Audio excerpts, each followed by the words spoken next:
తో మాట్లాడండి. నీ వాక్యము శక్తి గలది, బలమైనది. నీ మాటలు వింటే మాకు స్వస్థత ఉంది, మాకు దీవెన ఉంది. అట్టి వరముగా మాకు ప్రసాదించి మహిమ పొందుతారని యేసు నామములో ఈ ప్రార్థన అడుగుచున్నాము తండ్రి.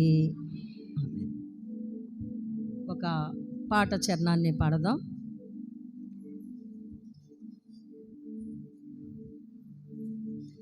అంత్యకాల అభిషేకం సర్వజనుల కోసం. పాటల షీట్లో 10వ నెంబరు పాటను మొదటి చరణం పల్లవి పాడదాం. పాటల షీట్లో 10వ పాట. అంత్యకాల అభిషేకం సర్వజనుల కోసం, కోతకాల దినములివి, తండ్రి నీ ఆత్మతో నింపుమా. మళ్ళీ అంత్యకాల అభిషేకం సర్వజనుల కోసం, కోతకాల దినములివి, తండ్రి నీ ఆత్మతో నింపుమా. మండే ఆజ్ఞలరా దేవా, అన్య భాషలతో అభిషేకించు, ఎగసే గాలుల్లో నన్ను తాకుమా, జీవా నది వలెనే ప్రవహించుమా. మండే ఆజ్ఞలరా దేవా, అన్య భాషలతో అభిషేకించు, ఎగసే గాలుల్లో నన్ను తాకుమా, జీవా నది వలెనే ప్రవహించుమా. చప్పట్లు కొడదాం. అంత్యకాల అభిషేకం సర్వజనుల కోసం, కోతకాల దినములివి,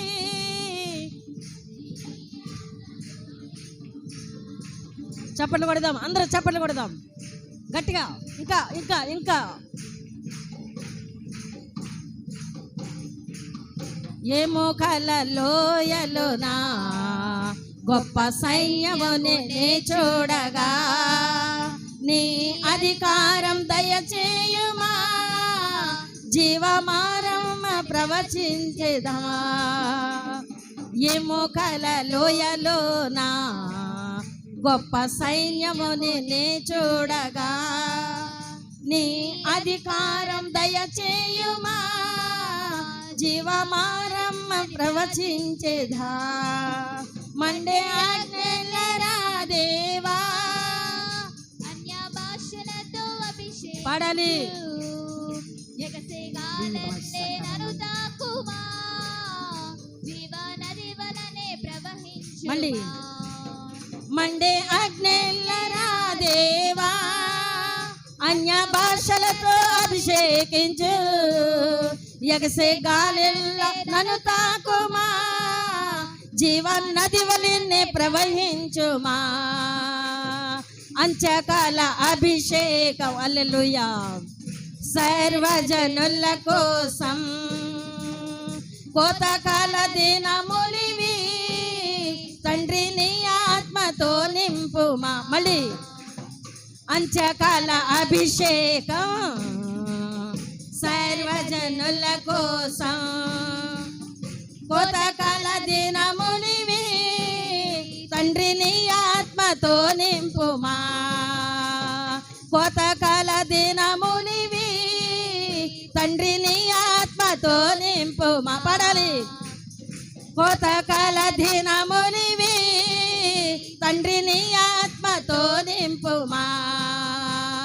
కోతకాల దినములివి, తండ్రి నీ ఆత్మతో నింపుమా, తండ్రి నీ ఆత్మతో నింపుమా, తండ్రి నీ ఆత్మతో నింపుమా, తండ్రి నీ ఆత్మతో నింపుమా.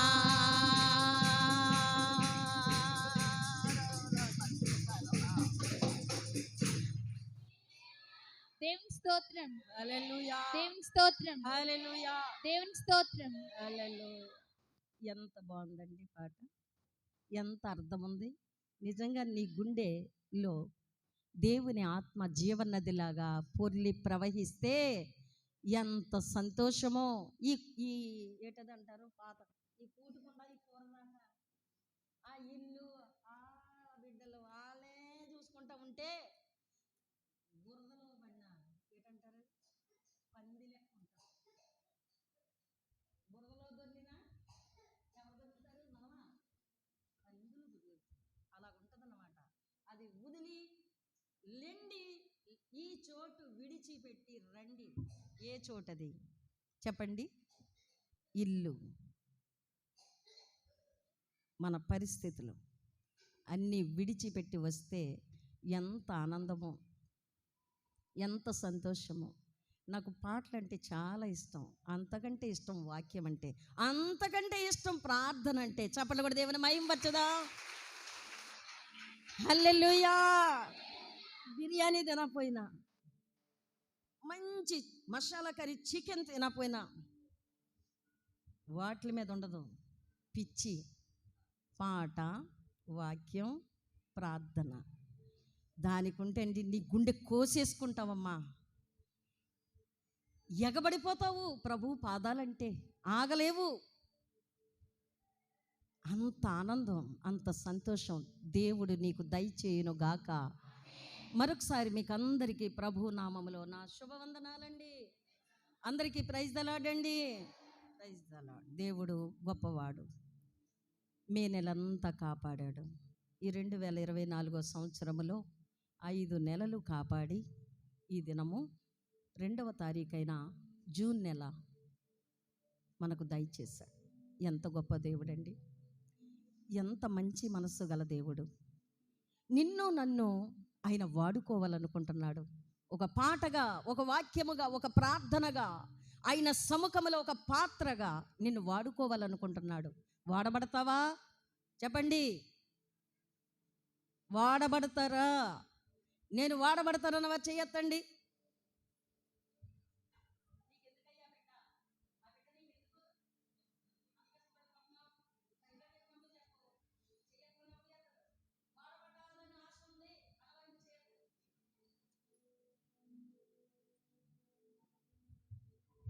వాడబడతారు. వాడుకో యేసయ్యా, నన్ను వాడుకో యేసయ్యా, ఎత్తుకో యేసయ్యా, నన్ను ఎత్తుకో. నేను సినిమా పోతుంటాను, నువ్వు ఎత్తుకో.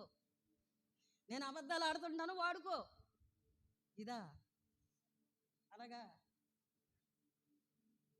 వాడబడాలంటే ముందు నువ్వు పవిత్రపరచబడాలి, పరిశుద్ధపరచబడాలి, శుద్ధి చేయబడాలి. అప్పుడు వాడుకుంటాడు. ఆ శుద్ధి చేయబడ్డానికే ఇప్పుడు వాక్యం. ఈ వాక్యం అనే పాల చేత, ఈ వాక్యం అనే నీళ్ల చేత నువ్వు కడగబడాలి, శుద్ధి చేయబడాలి. బయటికి వెళ్ళినప్పుడు విగ్రహాలకి పాలాభిషేకం, కుంభాభిషేకం అంటారు. మీరు విన్నారా? తాగవలసిన పాలు ఆ బొమ్మను ఎత్తి మీద నుంచి పోసేస్తారు. మోక్షం వెళ్ళిపోయినట్టే వీళ్ళు అలా ఫీల్ అయిపోతారు. జీవము గల దేవుణ్ణి ఆరాధించడానికి నీ మనస్సాక్షి ఎందుకు ఒప్పుకోలేకపోతుందో ఒక్కసారి ఆలోచన చేసుకోండి. మంచి ఆరాధన చేయండి, మంచి ఆనందం పొందండి. మీ కుటుంబాలుగా గొప్ప క్షేమమును మీరు అనుభవించండి. హల్లెలూయా. వాక్యంలోకి వెళ్దాము. చూడండి, 1 రాజులు గ్రంథము 13వ అధ్యాయం 1వ వచనము నుండి మనము చదువుకుందాము. అంతటి దైవజనుడైన ఒకడు యెహోవా సెలవు నొంది యోధా దేశము నుండి బేతేలునకు వచ్చాను. నేను చదివిన తర్వాత నాతో కలిసి చదివితే మీకు ఎందుకంటే మీకు అవకాశం ఇచ్చాను, మీరే పోగొట్టుకున్నారు. ఓకే. యెహోవా సెలవు నొంది యోధా దేశము నుండి బేతేలునకు వచ్చాను. ధూపము వేయుటకై యెరోబాము ఆ బలిపీఠమునొద్ద నిలిచి ఉండగా ఆ దైవజనుడు యెహోవా ఆజ్ఞ చేత బలిపీఠమునకు ఈ మాట ప్రకటన చేసెను. బలిపీఠమా, బలిపీఠమా, యెహోవా సెలవిచ్చినదేమనగా, దావీదు సంతతిలో యోషియా అను ఒక శిశువు పుట్టును. నీ మీద ధూపము వేసిన ఉన్నత స్థలము యొక్క యాజకులను అతడు నీ మీద అర్పించును. అతడు మనుష్య శల్యములను నీ మీద దహనము చేయును. ఈ బలిపీఠము బద్దలైపోయి దాని మీదనున్న బుగ్గి ఒలికి పోవుటయే యెహోవా ఇచ్చు సూచన అని చెప్పి ఆ దినమున ఆ ప్రవక్త సూచన ఒకటి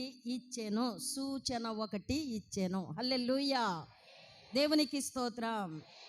ఇక్కడ యూదా దేశము నుండి బేతేలునకు వచ్చిన ఒక దైవ సేవకుడు ఉన్నాడు. ఎక్కడి నుండి వచ్చాడట? యూదా దేశము నుండి ప్రయాణమై బేతేలునకు వస్తే అక్కడ దేవుని మందిరములో ఉన్న బలిపీఠము మీద ఒక రాజైన యెరోబాము బలిపీఠము ఎక్కి దేవునికి ధూపం వేస్తున్నాడట. ఈ ధూపం వేస్తున్న సమయంలో దేవుని సేవకుడు అది చూశాడు. రాజు ధూపము వేస్తున్న ఆ పరిస్థితిని చూడగానే దేవుని ఆత్మతో నిండుకొనిన ఈ దైవ సేవకుడు ప్రవచనం ఎత్తి మాట్లాడుతున్నాడు. ఏమని ప్రవచనము అంటే, బలిపీఠమా బలిపీఠమా. వింటున్నారా? రాజుగారండి రాజుగారండి అంటే బాగున్ను. ఎవరితో మాట్లాడుతున్నారు?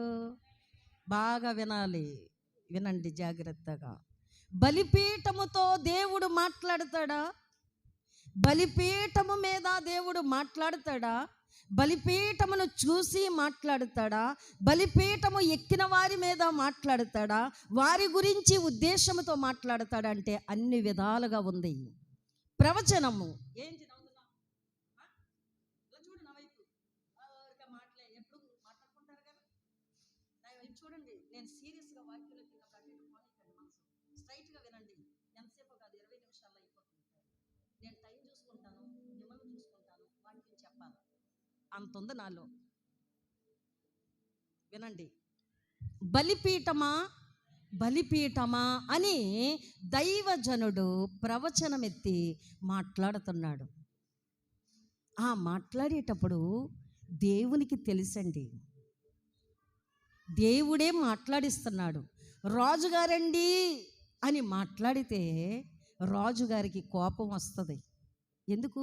అధికారంలో ఉన్నారు, రాజ్యాన్ని పరిపాలన చేసే రాజు. ఆయనకి కోపం వచ్చిందంటే శిరస్సు తీసేస్తాడు, మనిషిని ముక్కలు ఖండించేయగలడు. అట్టు అధికారం ఉంది, ఏదైనా సాహసం చేయగలడు, అంత ధైర్యశాలిగా ఉన్నాడు. అలాంటి సమయంలో దేవుడు దైవజనుడితో ఏమని మాట్లాడమని సెలవిచ్చాడంటే, బలిపీఠమా. చెప్పండి అందరూ. అది బలిపీఠము మీద అగ్ని మండుచుండవలెను, అది ఆరిపోకూడదు, నిత్యము అగ్ని మండుచుండవలెను అని ఉంది వాక్యం. ఏ అగ్ని? వంట చేసే అగ్ని, బయట మంట పెట్టే అగ్ని. ఏ అగ్ని అంటే పరిశుద్ధాత్మ అగ్ని.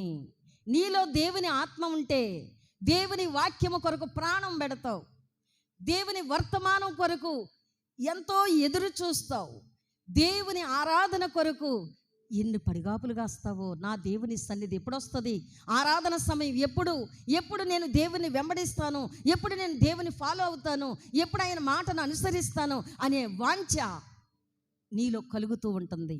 ఇక్కడ బలిపీఠమా బలిపీఠమా అని పిలుస్తూ చెప్తున్న మాట చూద్దాం. యెహోవా సెలవిచ్చినదేమనగా, మీరెవరో చదవద్దని ముందే చెప్పాను, సైలెంట్గా వినండి. దావీదు సంతతిలో నుండి యోషియా అను ఒక శిశువు పుడతాడు.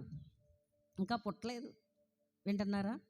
ఎంతో చెప్పుకున్నాం. కడుపులో ఉన్న బిడ్డ కోసం సండే స్కూల్కి పంపిస్తాను, నా బిడ్డకి ఆ బిడ్డల వలె కానికిచ్చి పంపిస్తాను అని ఒక తల్లి మనస్సులో ఉద్దేశము కలిగి ఉండగా దేవుడు తెరిచిన ద్వారం విన్నారుగా.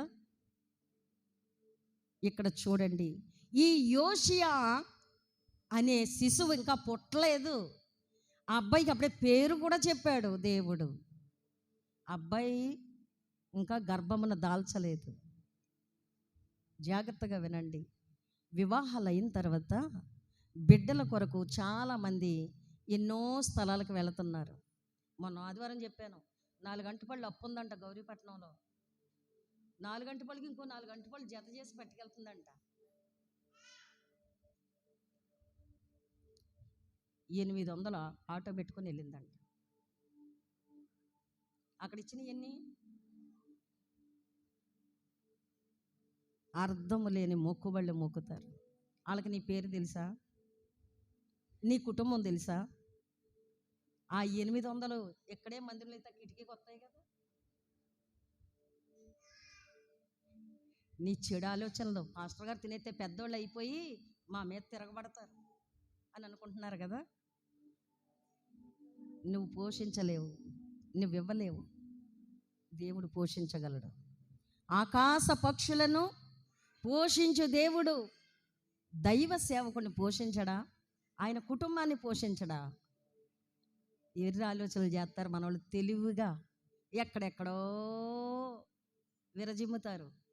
కష్టపడి నీ కుటుంబం కొరకు కన్నీరు కార్చి విలపించి దుఃఖించి ఉపవాసం ఉండి రోధించే సేవకులను నువ్వు తల్లక్రిందులు చేసేస్తావు. బాగా వినండి. ఎవరో ఒక తల్లి దావీదు సంతతిలో గర్భమున ధరిస్తుంది, అబ్బాయి పుడతాడు.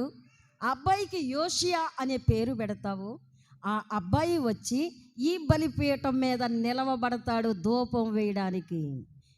ఇంతకు మునుపు ధూపము వేసిన వారిని, వారి శల్యములు అంటే వారి ఎముకలు కూడా ఈ బలిపీఠము మీద దహనము చేయబడతాయి. అంటే అక్కడ ఎవరున్నారు? రాజుగారు ఉన్నారు. ధూపం ఎవరు వేస్తున్నారు? రాజుగారే వేస్తున్నారు. ఆ రాజుగారి పేరేంటి? యెరోబాము. బాగా వినాలి. యెరోబాము రాజు. యెరోబాము రాజా అని మొదలు పెట్టలేదు. బలిపీఠముతో దేవుడు మాట్లాడమని దైవ సేవకుణ్ణి పంపించాడు. హల్లెలూయా. జాగ్రత్తగా వినండి మాటలు. నీ మీద ధూపము వేసిన ఉన్నత స్థలము యొక్క యాజకులను అతడు నీ మీద అర్పించును. అతడు మనుష్య శల్యములను నీ మీద దహనము చేయును. ఈ బలిపీఠము ఇప్పుడు ఇలాగుంది కానీ తర్వాత బద్దలైపోద్ది. హల్లెలూయా. ఏమవుతుంది చెప్పాలి, అందరూ చెప్పాలి. పిల్లలు పైన చూడండి. ఏమవుతుంది? బలిపీఠం బద్దలసిపోతే ఇంకేమన్నా ఉందా? దేవుని పాదపీఠం అది. అక్కడ దేవుని వాక్కు మనకు వచ్చే స్థలం అది. అలాంటిది బలిపీఠము బద్దలైపోద్ది అని చెప్తున్నాడు. ఏంటి ఈ దైవజనుడు? దేవుడు చెప్పమన్నాడు, చెప్తున్నాడు. ఈ బలిపీఠము బద్దలైపోద్ది. రెండవ మాట, దాని మీదనున్న బుగ్గి ఒలికిపోద్ది. యెహోవా ఇచ్చే సూచన ఇదే అని చెప్పాడట. ఈ మాట చెప్తూ ఉంటే అక్కడ ఉన్న ప్రజలు, రాజుగారు ఒక్కరే రారు కదండి బలిపీఠం దగ్గరికి. రాజుగారితో పాటు ప్రజలందరూ ఉంటారు, సేవకులు ఉంటారు, మంత్రులు ఉంటారు, ఎంతోమంది అక్కడికి వస్తారు, మహాసభ. అలాంటి స్థలములో ఈ దైవజనుడు మాట్లాడుతున్న మాటలు ప్రవచనం ఎత్తి చెప్తుంటే అందరూ వింటున్నారు. క్రింది చదువుదాము. బేతేలునందున్న బలిపీఠమును గూర్చి ఆ దైవజనుడు ప్రకటించిన మాట రాజైన యెరోబాము విన్నాడు. రాజైన యెరోబాము విన్నాడు. చెవులున్నాయి, వినండి. రాజుగారు ఏంటి చెవుడేటి రాజుగారికి? రాజుగారు విన్నారు, రాజుగారితో ఉన్న ప్రజలందరూ విన్నారు. హల్లెలూయా. రాజుగారితో ఉన్న జనము, సమూహము అందరూ విన్నారు. విన్న తర్వాత బలిపీఠము మీద నుండి రాజుగారు తన చెయ్యి చాపారట. ఏం చేశారండి? చెప్పండి అందరూ, మళ్ళీ చెప్పండి. ఆ టైంకి ధూపం వేస్తున్నాడు కదా రాజుగారు. ఆ సమయంలో ఈ మాట వినగానే రాజుగారికి కోపం వచ్చింది, ఆగ్రహం వచ్చింది. వెంటనే తట్టుకోలేక ఆ చెయ్యి చాపి వానిని పట్టుకొనుమని చెప్పగా అతడు చాపిన చెయ్యి ఎండిపోయెను. హల్లెలూయా. ఏంటంటారు? రాజుగారి చెయ్యి ఎండిపోవడం ఏంటి? వింటున్నారా? రాజుగారి చెయ్యి ఎండిపోయిందటండి. రాజుగారి చెయ్యి ఎండిపోతే ఇంకేమైనా ఉందా? అది ఎంత భయంకరమైన పరిస్థితి. రాజుగారు చేసే పని ఏంటంటే ఒక సేవకుడు చేసే పని అక్కడ చేస్తున్నాడు. సేవకుడు ఎవరు? దేవుని ఆత్మ చేత అభిషేకించబడిన వాడు. అందుకే మీకు ఏదైనా విషయం చెప్తా వచ్చినప్పుడు మీకు మీరుగా మీకు తోచినట్టు చేయకండి. ఏదైనా సేవకులను సంప్రదించండి, మీ ఆలోచన సేవకులకు తెలియపరచండి అని చెప్తా ఉంటాం. హల్లెలూయా, దేవునికి స్తోత్రం. వెనకాలది ముందుది హిస్టరీ ఏం చదవకండి, చెప్పిన మాటే చెవిలో పెట్టండి, హృదయంలో గ్రహించండి. ఇలా చూడాలి, అందరూ ఇటే చూడాలి. రాజుగారికి అధికారం ఉంది ధూపం వేయడానికి అనుకుంటున్నాడు, కానీ రాజుకి బలిపీఠము ఎక్కే అధికారము లేదు. మళ్ళీ చెప్పండి, రాజుగారికి దేవుని బలిపీఠము ఎక్కే అధికారము లేదు. అది ఎవరెక్కాలి అంటే దేవుని ఆత్మచేత అభిషేకించబడిన దైవ సేవకుడు తప్ప మరెవరు ఎక్కకూడదు. ఆ విషయము ఈ రాజుగారికి తెలియలేదండి. ఇలా చూడండి, ఈ రాజుగారికి తెలియలేదు. ఎంత అజ్ఞానంలో ఉన్నాడో చూడండి, ఎంత అవివేకంలో ఉన్నాడో చూడండి. రాజుగారికి తెలియవలసిన విషయం తెలియలేదు. సింహాసనం ఎక్కినట్టే బలిపీఠం ఎక్కేశాడు. ప్రజల్ని పరిపాలన చేసినట్టే దేవుని కూడా పరిపాలన చేసేయాలనుకుంటున్నాడు. దేవుని మాట వినవలసిన వాడు, దేవునికి లోబడవలసిన వాడు, దైవ చిత్తమును కనుగొనవలసిన వాడు మైమరచిపోయాడు. రాజుగారిననే అహంకారంతో, రాజుగారిననే అధికారంతో తన ఇష్టానుసారంగా ఏదో చేయాలనుకున్నాడు. కానీ అక్కడ జరిగింది ఏంటంటే, చెయ్యి చాపి వానిని పట్టుకొనుడి అన్నాడట. ఎవరిని పట్టుకోమన్నాడంటే, ఈ మాటలు చెప్పిన దైవజనుణ్ణి. మంచి మాటలు చెప్తే, ఒకవేళ పైకి మాటలు చెప్తే మనకు కుదరదని మనస్సులో అనుకుంటున్నావేమో. ఏమని? కంగారు పడుకొని నీ పని పడతానని. ఉందా? కంగారు పడకు, నీకు ఇచ్చే కానుకలు ఇవ్వడం మానేస్తాను, అప్పుడు నీ జబ్బు కట్టేస్తుంది అనుకుంటున్నావా? 4 వారాలు గుడికి మానేస్తాను, నేను వేసి 10 రూపాయలు పోతాయా నీకు అనుకుంటున్నావా? కొంతమంది తెలివిగా లాస్ట్ వేసే కానుక వేయకుండా పోతే పోద్దని అప్పటి వరకు ఉండి కానుకలు వేసినప్పుడు వెళ్ళిపోతున్నారు. ఏమి ట్రిక్లండి మీ తెలివి. ఎవరు పోషిస్తారు సేవకుల్ని? దేవుడు పోషిస్తాడు. నీ ట్రిక్కులు ఆయనకు తెలియకుండా లేవు.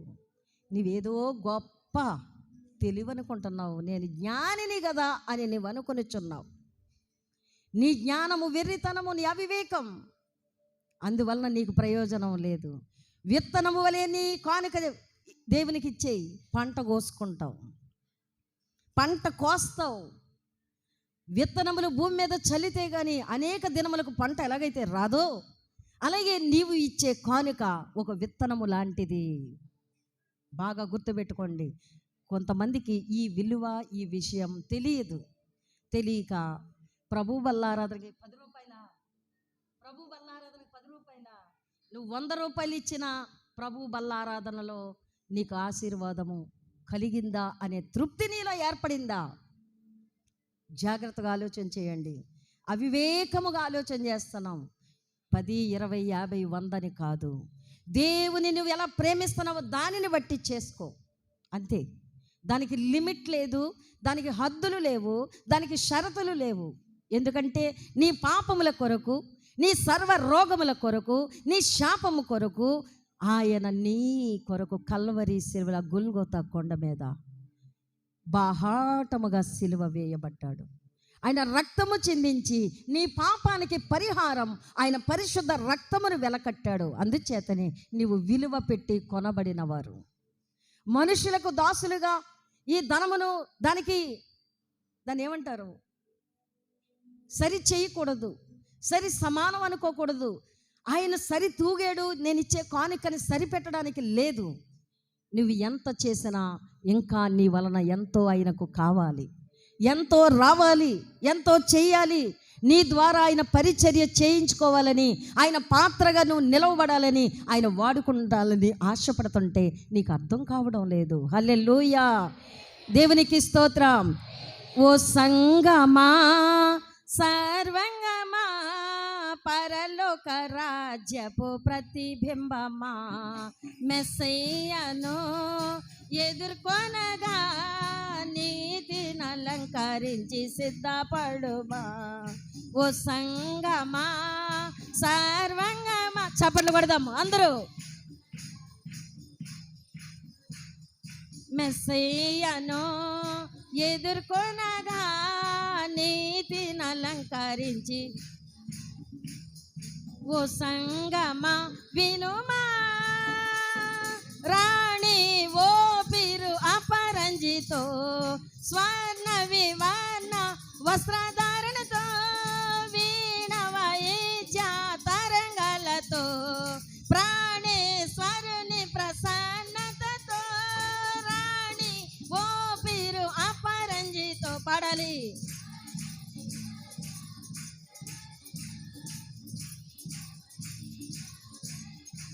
చప్పట్లు కొట్టాలి పురుషులు గట్టిగా. ఆనంద తైల సుగంధాభిషేకము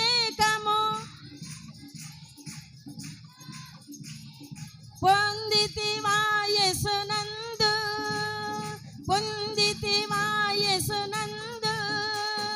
ఓ సంగమా సర్వంగమా, పరలోక రాజ్యపు ప్రతిబింబమా, మెస్సయ్యను ఎదుర్కొనగా నీతిని అలంకరించి సిద్ధపడుమా.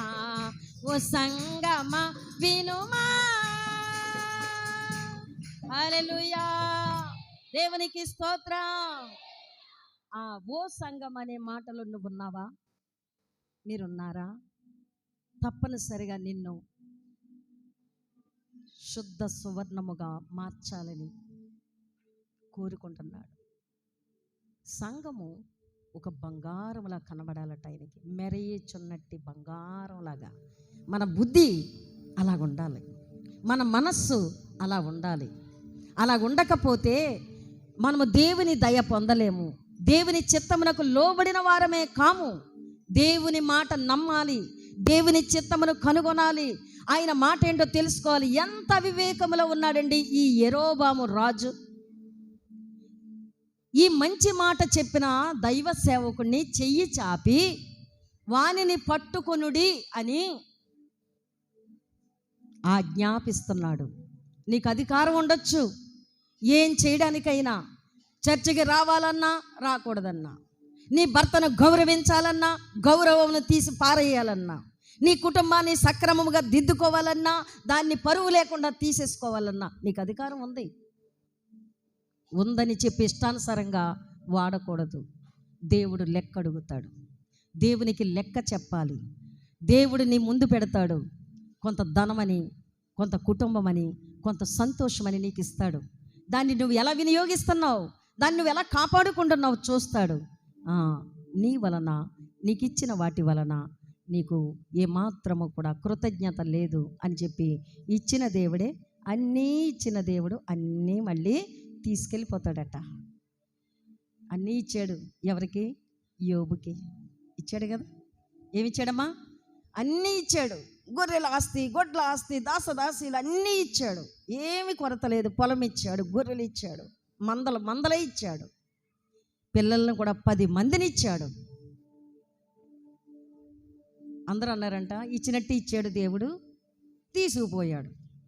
ఇచ్చినట్టే ఇచ్చాడు దేవుడు, పట్టుకుపోయాడు. కానీ ఆయన్ని పరీక్ష చేయడానికి అపవాది కోరిన రీతిగా దేవుడు యోబును అప్పగించాడు. దేవుడు అద్భుతముగా తిరిగి మళ్ళీ రెట్టింపు రెట్టింపు రెట్టింపు. చప్పట్లు కూడా దేవుని మహిమపరచుదాం. హల్లెలూయా. అన్ని 500 జతలు 500 జతలను ఇప్పుడు ఏం చేశాడు? 1000 జతలు ఇచ్చేశాడు. ఎంత ఆశ్చర్యం అండి. నిన్ను పరీక్ష చేస్తాడు, నీకు కొంచెం ఇస్తాడు, ఇచ్చిన దాన్ని నువ్వు ఎలా వాడుతున్నావో చూస్తాడు. ఆ తర్వాత నువ్వు చేసిన పని దేవునికి అనుకూలమైతే తర్వాత నీకు రెట్టింపు ఇస్తాడు. అది చిన్న టెస్ట్ పెడతాడు నీకు. ఆ ఇచ్చిందే చాలనుకుని నువ్వు అక్కడే ఆగిపోతే అసలైంది పోగొట్టుకుంటావు. ఇక్కడ చూడండి, రాజు చెయ్యి చాపి మాట్లాడుతున్నాడు. చూద్దాం, ఆ వాక్యాన్ని చూద్దాం. చెయ్యి చాపి వానిని పట్టుకొనుమని చెప్పగా అతడు చాపిన చెయ్యి ఎండిపోయాను, దానిని వెనుకకు తీసుకొనుటకు అతనికి శక్తి లేకపోయాను. హల్లెలూయా. అమ్మా, తిట్టడానికి నీ నోరు వాడేవా? కొంతమంది ఇలా ఇలా ఇలా ఇలా దిగుతారు, చేతులు మాట్లాడతా. ఇంటికి వెళ్ళాక పరీక్ష చేసుకోండి, మా ఆయనండి, మా ఆవిడండి, మా ఇల్లండి, మా బిడ్డలండి, చేతులు ఎందుకు ఇలా ఇలా ఇలా ఇలా ఇలా. అవసరం లేదు. చేతులు గట్టి నిలబడడం నేర్చుకో. విధేయతగా మాట్లాడడం నేర్చుకోండి. బయట గొడవలాడేటప్పుడు తిప్పుతారా చేతులు, అవి అవసరం లేవు. నువ్వు గొడవలకా వాదాలకా చేతులను వాడక్కర్లేదు. వివేకముగా విధేయతగా మాట్లాడాలి. ఇంటికి వెళ్ళాక పిల్లలతో మాట్లాడేటప్పుడు కానీ, భార్యతో మాట్లాడేటప్పుడు కానీ, భర్తతో మాట్లాడేటప్పుడు కానీ మీ చేతులు ఎలా తిరుగుతున్నాయో మిమ్మల్ని మీరే టెస్ట్ చేసుకోండి. ఆహా ఇదేనా, నేను సరి చేసుకోవాల్సిందని కూడా అనుకోవాలి. ఇక్కడ అలవాటేమో ఈ రాజుకి చెయ్యి చాపడం. ఏమని చెయ్యి చాపాడు? వాణ్ణి పట్టుకోండి. మీ చెయ్యి చాపండి, చాపండి. ఇప్పుడు చాపండి, తెప్పొద్దులు ఎలాగా. ఏలి వాణ్ణి పట్టుకోండి అన్నాడట. పట్టుకోవడానికి రెడీగానే ఉన్నారా లేదా? అయితే అక్కడ ఒకటి జరిగింది తెలుసా? పట్టుకోమని చాపిన చెయ్యి అలాగే ఉండిపోయి ఎండిపోయింది. తిరిగి ఆ చెయ్యి మళ్ళీ వెనక్కి రాలేదట. ఇంకొక విషయం చెప్పాలి. మరి నోరు కూడా అలాగైతే పరిస్థితి ఏమన్నా ఉందా? చెప్పండి అమ్మా. అదేలాగా నోరు కూడా దేవుడు చేసేసాడనుకో రాజుగారికి, అప్పుడు ఎలాగుందంటారు? చెయ్యి వరకు హద్దు పెట్టాడు. ఇప్పుడు చదువుదాం వాక్యం. ఏమనంటే, మరియు యెహోవా సెలవు ప్రకారము దేవుడు దైవజనుడిచ్చిన సూచన చొప్పున బలిపీఠము బద్దలైపోయింది, బుగ్గి ఒలిగిపోయింది. అప్పుడు రాజు ఇప్పుడు నోరుంది కాబట్టి మాట్లాడుతున్నాడు. ఏమని? నా చెయ్యి మునుపటి వలె బాగగునట్లు నీ దేవుడైన యెహోవా సముఖమందు నా కొరకు ప్రార్థన చేయమని ఆ దైవజనుని బ్రతిమలాడుకొనగా. ఇప్పుడు నోరుందా లేదా? నోటికి ఏమి తేడా చేయలేదు దేవుడు. దేవుడు ఎంత గొప్పవాడో చూడండి. మనం మారు మనసు పొందాలని ఆయన ఉద్దేశం, పశ్చాత్తాపం కలగాలని ఆయన ఉద్దేశం, మన పొరపాటు ఏంటో మనం తెలుసుకోవాలని ఆయన ఆలోచన. ఇది తెలియక నోటినిచ్చాడు దేవుడు. ఈ నోటిని దేని కొరకు వాడాలో కూడా తెలియజేశాడు రాజుకి. దైవజనుడిని పిలుస్తున్నాడు. నీ దేవునికి ప్రార్థన చేయన్నాడు. మరి ఏ దేవుడికి వేశాడు ఈ ధూపం? చెప్పండి ఇప్పుడు. అయ్యా, ఏ దేవుడికి వేశాడు ధూపం? బలిపీఠం మీద ధూపం వేయడానికి వచ్చాడు కదా రాజుగారు. మరి ఏ దేవుడికి వేశాడు?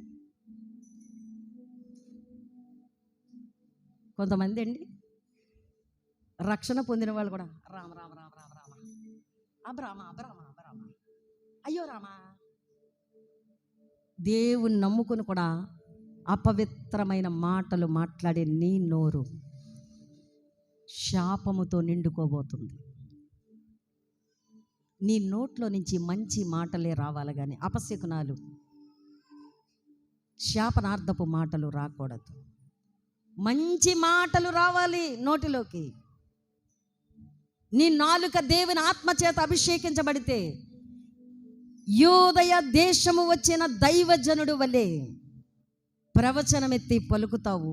సంఘమును ఉద్దేశించి, సహోదరీలను ఉద్దేశించి, నలిగిపోతున్న కుటుంబాలను ఉద్దేశించి దేవుడు నీలో పెడతాడు వరము.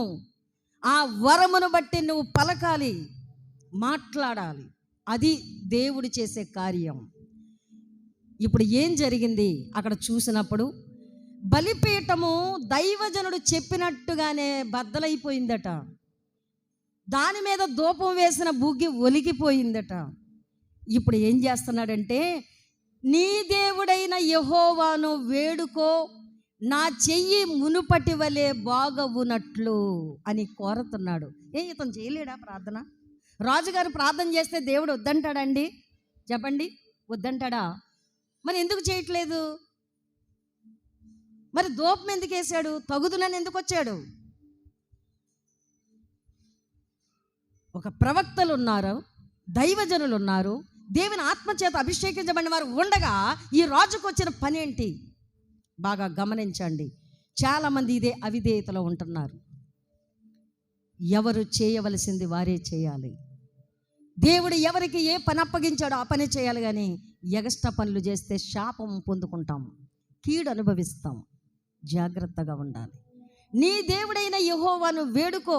దైవజనుడా, మునుపటి వలె నా చెయ్యి మరలా బాగవునట్లు. ఈ చెయ్యి దేనికి? మళ్ళీ వచ్చి ఇంకో కొత్త బలిపీఠం కట్టి ధూపం వేయడానికా? ఎందుకు ఈ చెయ్యి దేనికి? బుద్ధి మార్చుకోవడానికి, మనసు మార్చుకోవడానికి, సరి చేసుకోవడానికి, తగ్గించుకోవడానికి, ఒప్పుకోవడానికి, విడిచిపెట్టడానికి. చప్పట్లు కూడా దేవుని మహిమపరచుదాం. హల్లెలూయా. దైవజనుడు యెహోవాను బ్రతమలాడుకొనెను గనుక రాజు చెయ్యి మరలా బాగై మునుపటి వలె ఆయెను. దైవజనుని ప్రార్థన దేవుడు ఆలకించాడు. ఎండిపోయిన చెయ్యి మళ్ళీ బాగయింది. బాగయిందా లేదా? ఎప్పుడు బాగయింది? ఎప్పుడు రాజును నేను అన్న మాటలేంటి అని దైవజనుడు తిలకించుకోవడం కంటే, దైవజనుని నేను ఏమన్నాను, దైవజనుని నేను ఏ విధముగా తక్కువ చేసి మాట్లాడాను, అసలు నేను చేయవలసిన పని ఏంటి అనే ఆలోచన లేకుండా బుద్ధిహీనముగా ప్రవర్తించాను. రాజునే కానీ నాలో జ్ఞానము లేదు, వివేకము లేదు, భక్తి లేదు అని తెలుసుకున్నాడు. దైవజనుడితో చెప్తున్నాడు. కానీ ఒకటి, అక్కడ ఒక కొరత కనబడుతుంది.